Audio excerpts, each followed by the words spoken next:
semakin besar fixed cost lo ya, semakin susah buat lo pengen bergerak. Dan fakta pahitnya, sistem itu paling suka sama yang namanya itu kelas menengah.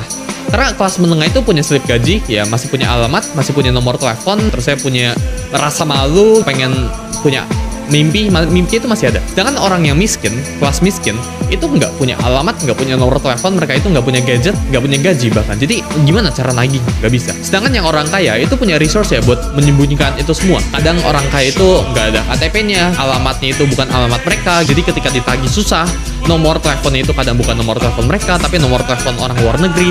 Slip gaji mereka itu dimain-mainin. Misal kalau kalian tahu, beberapa perusahaan itu CEO-nya itu sengaja cuma dibayar $1. Biar apa? Biar taxnya yang mereka terima itu nggak besar. Orang kaya itu punya struktur dan punya resource-nya buat tanda kutip ngebeli hukum, tanda kutip. Jeff Bezos itu bayar $1.000 setiap bulannya buat tanda kutip ngebeli hukum. Dia punya grace ya tinggi banget ya sampai ngelewatin aturannya. Tapi karena Bezos ini orang kaya, dia tinggal bayar aja fine-nya. Dia tinggal bayar aja ya pemerintah biar ya sesuai aturannya. Orang miskin itu nggak bisa di-abuse karena orang miskin itu nggak bisa diperas apa-apa. Sedangkan orang yang menengah ya itu bisa di-abuse. Orang yang menengah itu punya gaji yang pas-pasan, ya mereka itu nggak bisa afford buat punya resource yang gila. Mereka nggak punya struktur apa-apa, yang mereka punya itu pas-pasan. Otak mereka itu susah buat mikir jauh, karena ketika mereka mikir jauh, mereka harus mikirin buat besok kayak gimana, buat bulan depan kayak gimana.